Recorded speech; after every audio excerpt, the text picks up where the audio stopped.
और वो मेरे इस चारण साहित्य शोध संस्थान के इतिहास की विलक्षण घटना होगी। वो जो अभी आपके सामने घटित होगा, तो ये क्या है, वो घटना कैसे आएगी। तो मैं अपनी बात जहाँ से शुरू करूँ, मैंने अभी देखा कि हमारे अध्यक्ष जी ने और सब अतिथियों ने चारण कौन जानने वाले विद्यार्थियों और ऐसे शोधार्थी जो हैं उनका आपने सम्मान किया। मुझे उससे बहुत रस होता है कि दासोड़ी के इस प्रजापत से कि ये कैसे जान गया कि चारण क्या है। ये तो ऐसा विषय है कि इस पर लगभग 1 शताब्दी लगा दी जाए कि ये चारण क्या है, तो समझना बहुत ही मुश्किल काम है। पर उन बच्चों ने अपनी उस प्रश्नोत्तरी के माध्यम से अपनी बातें उन्होंने कह दी। श्रीमान, मैं आपके सामने एक जीवंत इतिहास रखना चाहता हूँ, और जीवंत इतिहास से मेरा तात्पर्य ये है कि ये लगभग जैसे सवेरे हमारे अध्यक्ष जी ने कहा कि इस संस्थान की स्थापना को 40 वर्ष हो गए।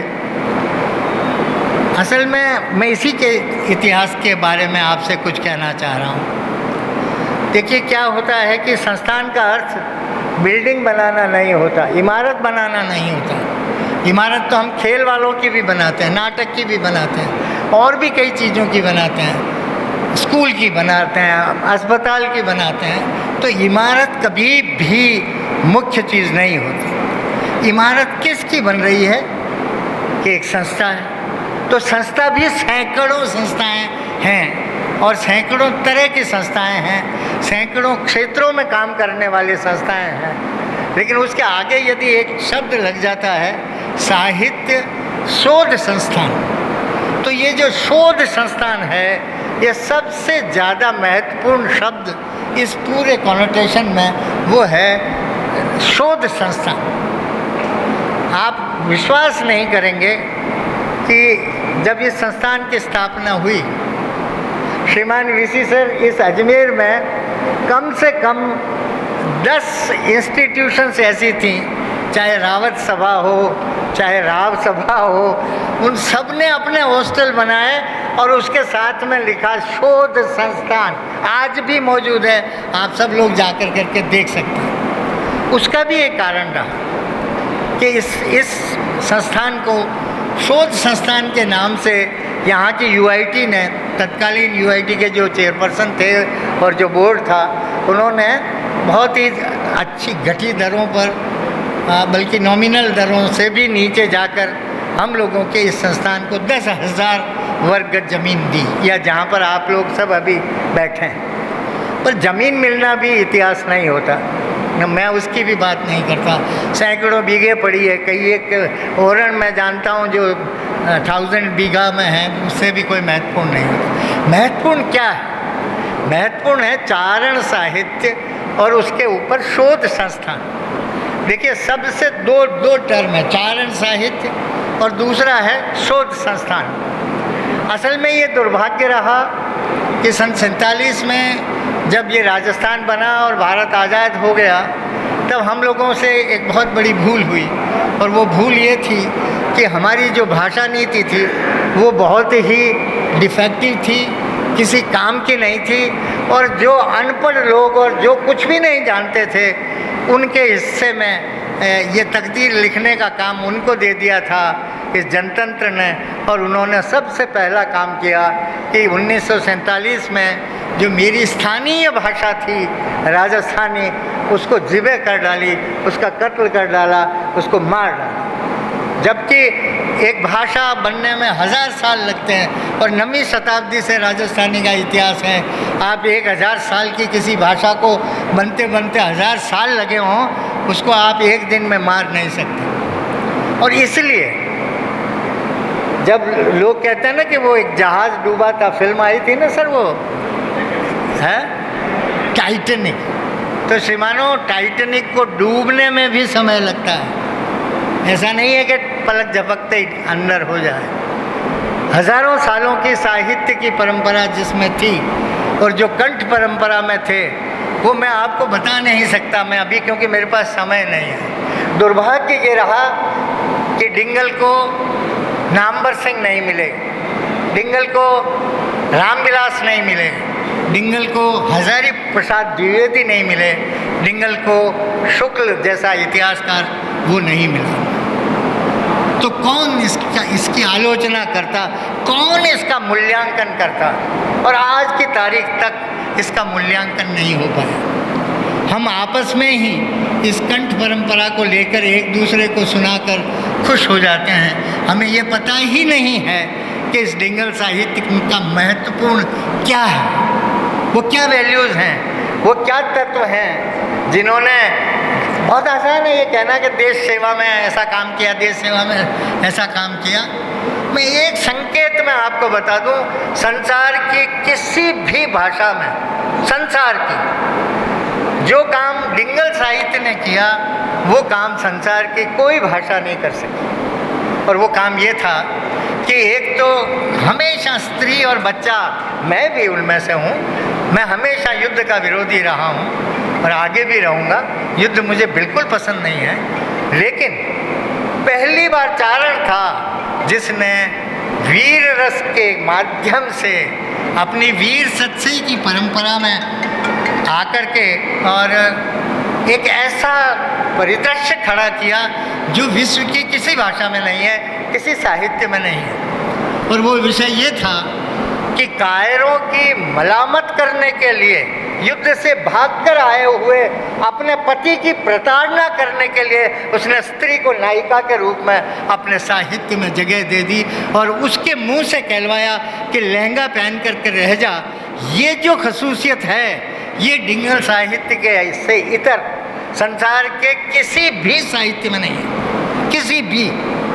मैं आपको कहता हूँ एक दोहे से आप इसका आकलन कर सकते हैं। जब सूर्यमल मिशन कहता है, किसको कह रहा है? क्रेडल में, पालने में सो रहा बच्चा है श्रीमान, उसको अपनी माँ कह रही है। सबसे ज़्यादा माँ को प्रिय बच्चा होता है। और वो जो सुनने वाला है उसकी वय देखिए, उम्र देखिए कि वो अभी पालने में हीन रहा है, उसको उसकी माँ कह रही है कि ईणा न देनी अपनी हालरी है हुलराय, अरे पूत सिखावे पालने मरण बड़ाई माँ। क्या सिखा रही है? मरना बड़ा है। और वो समाज के लिए, वो देश के लिए ही तो मरना था। उन आतंकियों के वो जो आक्रांता थे, उन लोगों का मुकाबला कौन करे? नहीं तो हम कोई 600 साल तक गुलाम रह सकते थे। हमारे यहाँ तो जो भी आया हम पर राज किया। हम इतने वीर थे, हमारे पास ऐसे ऐसे वीरों को पंपिंग करने वाला साहित्य था, फिर भी हमारा दुर्भाग्य रहा कि हम 600 साल मुगलों के अधीन रहे और 200 साल अंग्रेज़ों के अधीन रहे। उसका रीज़न है, और उसका रीज़न है कि हमने उस परंपरा को समाप्त कर दिया जिस परंपरा ने देश की रक्षा करने का जिम्मा स्त्री को दिया और स्त्री को वहाँ खड़ा किया। उसमें नाथू सिंह मयरिया से लिखता है एक जगह के, भाभी जाल बंदूक, मैं तो तलवार लिए खड़ी हूँ, तू बंदूक ले ले, ये शत्रु आ गए। यह जो साहित्य का की चेतावनी और उसका जो मुकाबला करने का जो आशय है, ये डिंगल साहित्य के अलावा कोई नहीं दे सकता। ऐसा नहीं है कि डिंगल साहित्य ने सिर्फ वीर रस की ही वासना की हो। सारे, मैं श्रृंगार में भी आपको ऐसी ऐसी चीज़ें बता सकता हूँ, मैं और भी ऐसे ऐसे उदाहरण दे सकता हूँ आपको कि वो इतने नायाब उदाहरण हैं कि वो दूसरी तरह से। मेरे एक मित्र हैं, वो हमेशा दिल्ली में एक बात कहा करते थे और उन्होंने मुझसे कहा एक बार कि ये बताओ देवल कि जब तुम्हारे यहाँ ऐसी परंपरा थी तो फिर क्या कारण रहा यार कि वो साहित्य भी मर गया, वो लोग जो साहित्य के लिखने वाले थे वो मर गए, तो ये क्या हुआ? और इतने सारे बहादुर तुम कहते हो संतों सूरों और इनकी जब धरती है, वीरों की धरती है, वो कहाँ गई वो तलवारें? 18 तारीख को अंग्रेज़ों को इस पूरे राजस्थान की 19 रियासतों को लेने में सिर्फ 18 दिन लगे थे। वो जब भी ले सके जब उन्होंने हमारी संस्कृति और हमारी परंपरा की हत्या की, और वो हत्या उन्होंने हमारी भाषा को मार करके की। यदि डिंगल उस समय जीवित होती तो शर्तिया मैं कहता हूँ आप तो तेगा तणती साड़ी न तणती सांवरा। ये मेरा चारण पोइट्री कह सकता है भगवान को, उसने कहा कि जे जनती सासू ससुरारो एक ही जे सुतन, कि यदि मेरे ससुरा ने, मेरी सास ने अपने ससुर से एक भी औरत संतान पैदा की होती तो तेगा तणती है साड़ी न तणती सांवरा। ये रामनाथ कविया उसके जैसा वो स्त्री अस्मिता को लेकर उस समय में खड़ा है जिस समय में कई भाषाएं घुटनों पे चल रही थी। इसलिए अभी तो हम लोग डिंगल का कोई मूल्यांकन नहीं हो सका है।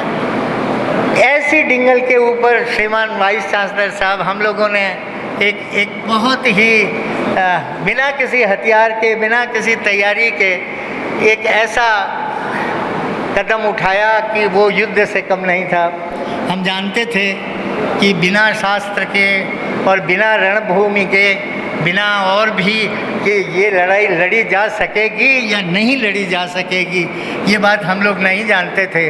और ओंकार सिंह जी ने एक हिम्मत करके ये कहा कि यहाँ हम डिंगल साहित्य के ऊपर शोध का एक केंद्र बनाते हैं। शोध केंद्र कैसे बनता है आप कल्पना करें। शोध केंद्र कोई बिल्डिंग बनाने से, जैसा कि मैंने कहा, नहीं होता।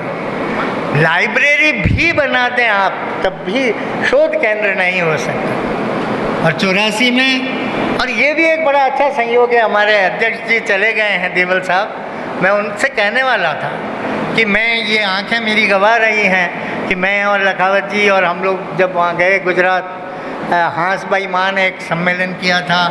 उस सम्मेलन में एक प्राइमरी स्कूल में ये जो गढ़वी साहब बैठे हैं, इनके पिताजी स्वर्गीय शंभुदान भाई अयाची, वो उनकी अध्यक्षता में और हांस भाई माँ की सानिध्य में ये सभी लोग बैठे और एक नया विचार आया कि हमारा भी एक संगठन होना चाहिए जिसे हम पिछले कई वर्षों से अखिल भारतवर्षीय चारण गढ़वी महासभा कहकर पहचानते हैं। इसका जन्म वहाँ हुआ और जो जन्म का हाल भी मैं जानता हूँ कि गुजरात के लोग तो बहुत डिसिप्लिन की मुद्रा में, अनुशासन की मुद्रा में चुपचाप डिसीजन ले रहे थे। और मेरे राजस्थान की मेरे जो नुमाइंदे थे वो, मैं तो बाहर से देख रहा था, मुझे तो दर्शक के रूप में गया था, तो मैंने देखा कि वो लोग खूब, और उस दिन मुझे पता लगा, वैसे तो पता नहीं लगा, कि ये भूमि जो है ना, ये वीरों की भूमि है, यहाँ पे तलवार चलाने वालों की भूमि है। और वो जितनी बुरी तरह से और जितनी तत्परता से आपस में लड़े, वो भी एक मिसाल है, वो भी एक इतिहास है साथियों। लेकिन उसके बाद उसमें से एक सुंदर सा संगठन निकला और उसके ठीक 2 साल बाद अजमेर में एक सम्मेलन होता है और अजमेर में हम उन्हीं के अध्यक्ष जो हमारे नए चुने गए थे बीके गढ़वी साहब को, उनको बुलाते हैं और वहाँ इस बात की बीज पड़ता है, इसका बीजारोपण होता है कि अजमेर में एक चारण साहित्य शोध संस्थान होना चाहिए। तो जो अखिल भारतीय संगठन जब बना था, ऐसा समझ लीजिए कि उसकी कोख से लगभग ये विचार भी उसके साथ ही साथ पैदा हुआ था। लेकिन खाली विचार से क्या होता है साथियों। 1984 में जब ये इसकी नींव पढ़ करके जब बनने लगी, आप विश्वास नहीं करेंगे, इस संस्थान के पास छपी हुई भी एक किताब नहीं थी, प्रकाशित भी एक किताब नहीं थी। हम शोध जिन पे कर रहे थे कि जो पांडुलिपियाँ होंगी, और उन पांडुलिपियों में, और ऐसा कहा जाता था कि चारण के घर घर में अलमारी भरे जितनी पांडुलिपियाँ होती हैं। लेकिन 47 से तब तक इतनी देरी हो चुकी थी कि वो सब की सब पांडुलिपि ठाठिए बन चुके थे या कबाड़ी ले जा चुके थे। अब हम ढूंढें भी तो मिलेगी कहाँ से। आप विश्वास नहीं करेंगे, 2 लाख किलोमीटर की यात्राएं की है हमने। हम लोग लगभग 600 गांवों में, ये गवाह है, कच्छ से लगाकर। आज सवेरे जिनको हमने श्रद्धांजलि दी, बालजी भाई सिंगोड़ी, वो हमारे साथ थे। 80 साल से मैंने ऐसा व्यक्ति नहीं देखा, ऐसा समाज सेवी क्या होता है। अगर किसी को देखना हो तो उस बालजी भाई को देख लें। उसके रात में सो रहे हैं और उसको कोई समाज यूँ कहते थे, वो फट अपना फेंटा बांध कर करके चलो कहाँ चलना है, पैसे चाहिए, लोग कितना चाहिए। ऐसा व्यक्ति वो भी हमारे साथ जुड़े। लेकिन वहाँ पर से भी हमें पांडुलिपियाँ नहीं मिल पाई। बहुत खोजा, बहुत लोगों से इसी 9 जून को रिक्वेस्ट करते थे, झोली मारते थे कि श्रीमानों आपके पास आपके पुरखों की जो पांडुलिपियाँ हैं, बराए मेहरबानी वो आपके किसी काम नहीं आएंगी, हम जानते हैं, आप इस संस्थान को डोनेट कर दीजिए। और इसीलिए मैं इसे इतिहास कहता हूँ, क्योंकि सबसे पहले प्रसिद्ध क्रांतिकारी केसरी सिंह बारट के परिवार से उसके पिताजी, जो कि खुद स्वनाम धन्य बहुत बड़े इतिहासकार थे, कृष्ण सिंह बारट की कृष्णवाणी विलास नाम की लाइब्रेरी पूरी की पूरी इस चारण साहित्य शोध संस्थान को दे दी गई। और वहाँ से एक यात्रा शुरू होती है कि कैसे एक लाइब्रेरी को दिया जा सकता है या लाइब्रेरी का सही उपयोग क्या हो सकता है। उसके बाद फिर एक दिन अच्छा सोने का सूरज उगता है जब हम लोग बूंदी जाते हैं, और बूंदी में हमें अपने समय का, मेरा ख्याल है अपने समय छोड़ करके आज की तारीख तक भी न केवल चारणों में, मुझे राजस्थान में इतना बड़ा कोई बुद्धिजीवी, इतना बड़ा भाषाविज्ञ, इतना बड़ा छंदों में निष्णात, इतना बड़ा अलग अलग भाषाओं का जानकार और उनको बरतने वाला अभी तक पैदा नहीं हुआ। ऐसा प्रातः स्मरणीय सूर्यमल मिशन, जिसे वीर रसा अवतार कहते हैं, उनकी लाइब्रेरी हमें मिली। और मित्रों, आप यकीन मानिए, वो उस लाइब्रेरी में 75% पांडुलिपियाँ थीं, 25% प्रकाशित ग्रंथ थे। हालांकि वो बहुत बुरी स्थिति में थी, वो हवेली गिर गई थी, चलिए वो सब छोड़ दीजिए। लेकिन वो जब सामग्री, वो भंडार, वो खजाना जब हमें मिला तो हमारे थोड़ा सा हम में करार आया कि नहीं, हाँ है कुछ न कुछ हम कुछ कर सकते हैं। उसके बाद फिर एक अच्छा दिन आया, क्योंकि हम बराबर सोचते रहते थे कि इस राजस्थान में 5-10 अच्छे पुस्तकालय थे। एक कविराज श्यामल दास का पुस्तकालय था, वो खुर्द-बुर्द हो गया। एक कविराज बांकीदास का बहुत ही समृद्ध पुस्तकालय था, वो बेच दिया गया। और वो सीतामऊ की जो अभी संस्था है उसके पास है, तो हम उससे भी वंचित रह गए, हमारे हाथ वो भी नहीं लगा। अब आगे चलते हैं हम आगे कि भाई आगे क्या। फिर हम सब जगह पर गए। कुछ लोगों ने, जब कुछ किताबें हम लोगों ने प्रकाशित कर दी, तो कुछ लोगों ने किताबें निकाली, पांडुलिपियाँ देने की चेष्टा की। ऐसे भी लोग हैं कि जिन्होंने पांडुलिपि हमें दी और 6 महीने बाद वापस ले गए। वो ये जानते थे कि पांडुलिपि पे इन लोगों का अधिकार हो जाएगा। हमने कहा नहीं, ये यहाँ पर रखी रहेगी तब भी आपकी ही रहेगी, पर आप क्या कर सकते हैं, वो हमारी नहीं थी तो इसलिए देना पड़ा। और जब हमने ये सब कुछ किया तो उस दौरान में वीसी सर सबसे ज़्यादा पांडुलिपियाँ हमें एक ग्रंथ की मिली, और वो ग्रंथ था अवतार चरित। और जिसे टहला गांव है यहाँ से 35 किलोमीटर दूर, उस 35 किलोमीटर दूर में रहने वाले एक महाप्रज्ञ और महाभक्त और अच्छा क्या श्रेष्ठतम कवि नरहरि दास, जिसने ये महाकाव्य लिखा। वीसी सर ये प्रकाशित रूप में 2 भागों में आपके सामने पड़ा है। ये इस सर्वाधिक कृतियाँ इसकी मिली हैं। फिर हम लोग जब प्राच्य विद्या प्रतिष्ठान और यहाँ पर गए, तब हमें पता लगा कि पहली डेकोरेटिव, पहली पेंटिंग शुदा पांडुलिपि भी अवतार चरित्र की ही रही।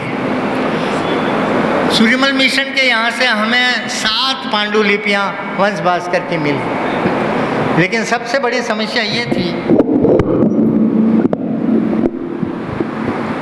कि उसे थोड़ा दूर रखे, इको बहुत होता है, पता है ना यार, इको से तो, अरे वो इको होता है जी, मैंने इसीलिए दूरी रखी है। तो सूर्यमल मिशन का जो वंश भास्कर था, जो था तो बूंदी का इतिहास, पूरा भारत देश का इतिहास था, लेकिन वो कविता में निबद्ध था और इतना क्लिष्ट था कि 50 पाठकों ने भी उसको नहीं पढ़ा होगा।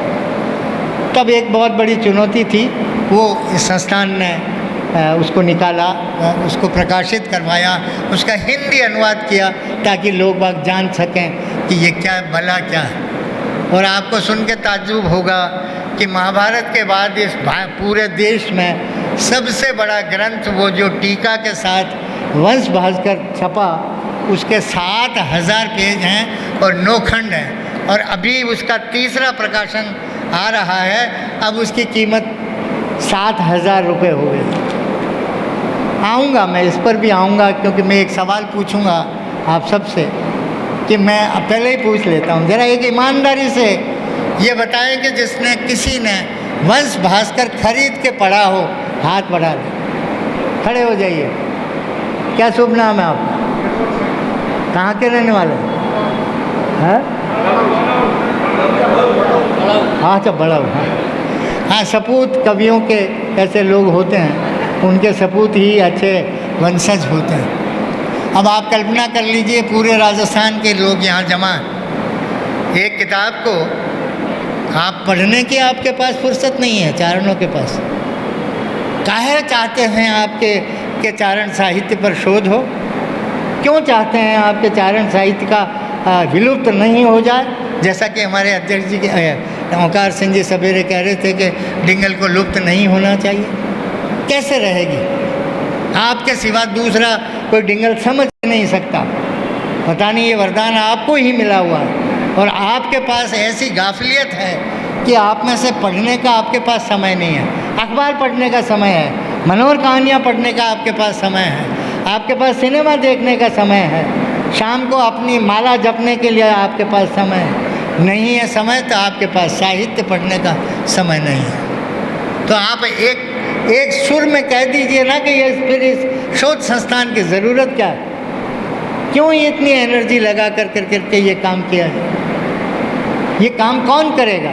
और ये ठीक कहा था सवेरे ओंकार सिंह जी ने खड़े होकर के 20 साल बाद तरस जाओगे, ये आवाज़, ये छंद, ये जो जिसको पढ़ना कहते हैं, ये बहुत ही नायाब और बहुत ही मुश्किल चीज़ हो जाएगी। हम लोगों को चाहिए था, हाँ, मैं उसके बाद कह रहा था कि उसके बाद हम लोग और खुशकिस्मत हैं कि हम लोगों को एक ऐसी लाइब्रेरी मिलने की संभावना थी पर नहीं मिल पाई, और वो थी पद्मश्री सीताराम लालस की लाइब्रेरी। वो किसी दूसरी संस्था को चली गई, हम देखते रह गए। लेकिन उसके बाद ईश्वर वापस न्याय करता है। उसके बाद हमें एक अवसर मिला स्वर्गीय डॉक्टर शक्तिदान कविया के परिवार से कि वो ओंकार सिंह जी के प्रयत्नों से और उस परिवार की उदारता कि उन्होंने अपने उनकी स्वर्गीय की जितनी भी सामग्री थी, पूरी लाइब्रेरी थी, वो हम लोगों को दे दी। इसमें हम लोगों को जब ये मिली लाइब्रेरी, तब हमें उस दिन भी हमारे वीसी सर थे एक फंक्शन में, तो मैं ये सोच रहा था कि बहुत सारी पांडुलिपियाँ मिल गई होंगी, बहुत सारी पांडुलिपियाँ होंगी, लेकिन मुझे ये देख करके बहुत ही अफसोस हुआ कि वहाँ कोई पांडुलिपियाँ नहीं थी। हाँ, एक पक्ष बहुत बड़ा था, वो था पांडुलिपियों से नकल किया हुआ पांडुलिपि का दूसरा स्वरूप, जो लगभग मैं अगर गलत नहीं हूँ तो 11-12 हज़ार पृष्ठों का है, और उसमें सर्वाधिक गीत, तो वो भी पांडुलिपि की तरह ही है। इसलिए वो भी हमारा एक बहुत बड़ा नायाब खजाना। अब सिलसिला आता है कि अभी भी हम लोग संतुष्ट नहीं हैं, और मैं तो कतई नहीं हूँ, क्योंकि मैं जानता हूँ अभी भी ऐसे संग्रहालय हैं, ऐसे पुस्तकालय हैं कि जो हम लोगों को नहीं मिले हैं और न उस पर कोई काम हुआ है। एक बुद्धिया आसिया नाम सुना होगा आपने, माघीदास आसिया के परिवार के थे, उनका पूरा का पूरा साहित्य अभी भी पांडुलिपि की दशा में रखा है। तो हो सकता है भगवान सुमति दे दे किसी दिन भगवती, और वो किसी को दे दें और संभवतः हमारे को दें, तो बहुत ही ज़्यादा सुंदर बात है। अब मैं जिस ये इतना सारा इतिहास आपको सुनाया, उसका एक ही तरीका था। मैंने कहा ना कि एक घटना है जो आपके समक्ष अभी घटित होगी, और वो भी एक ऐतिहासिक घटना।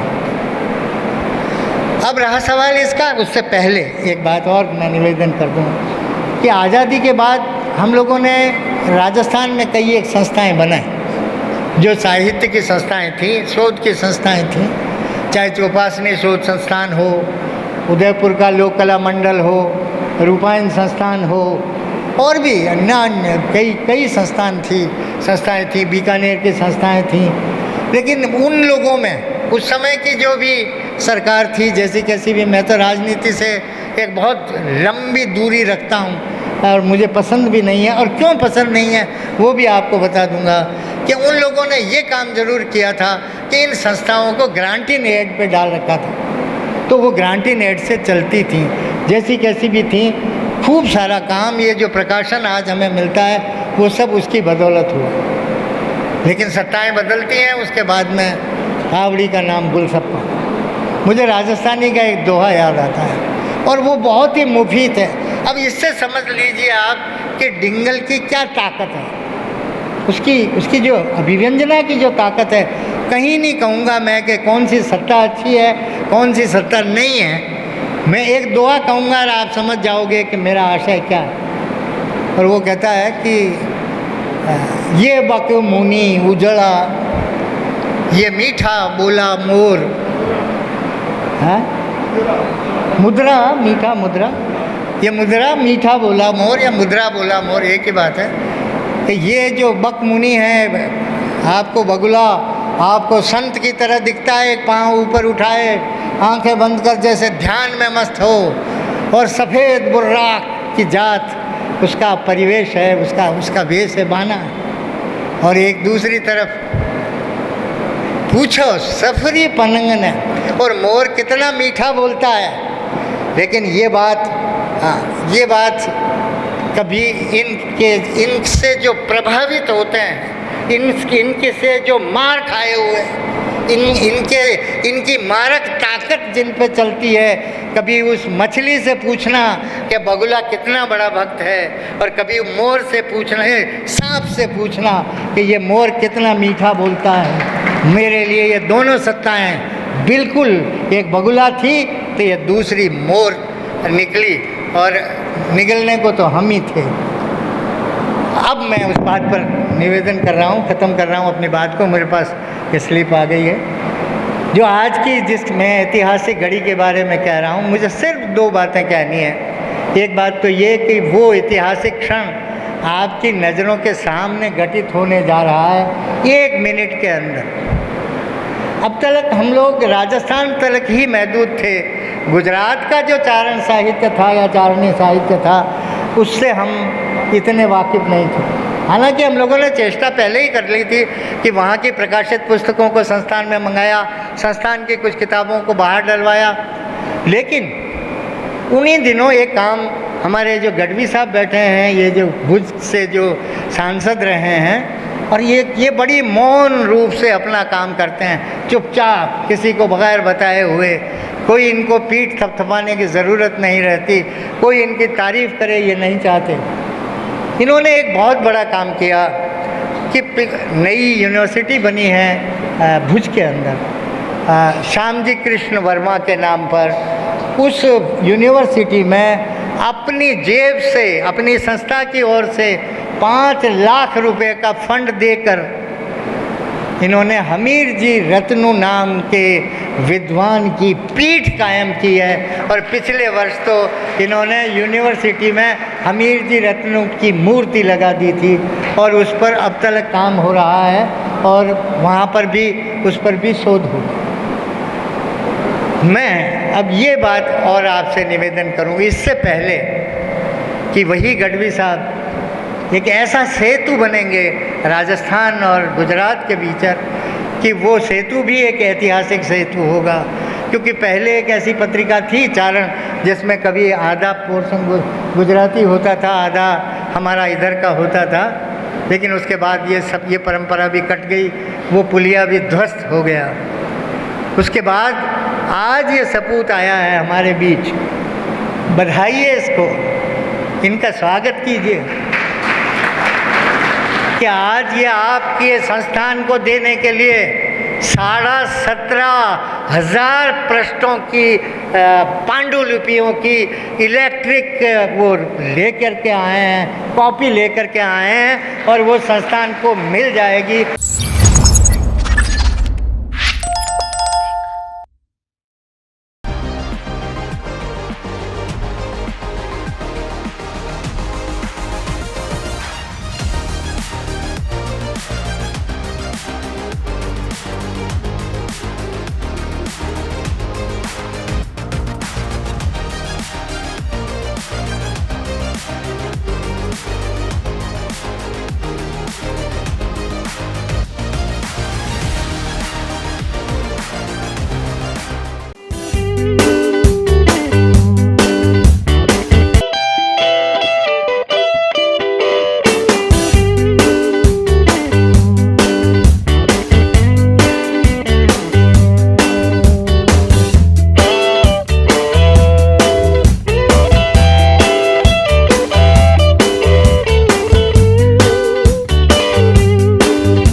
Pizza Point, Kangor. For delicious moments.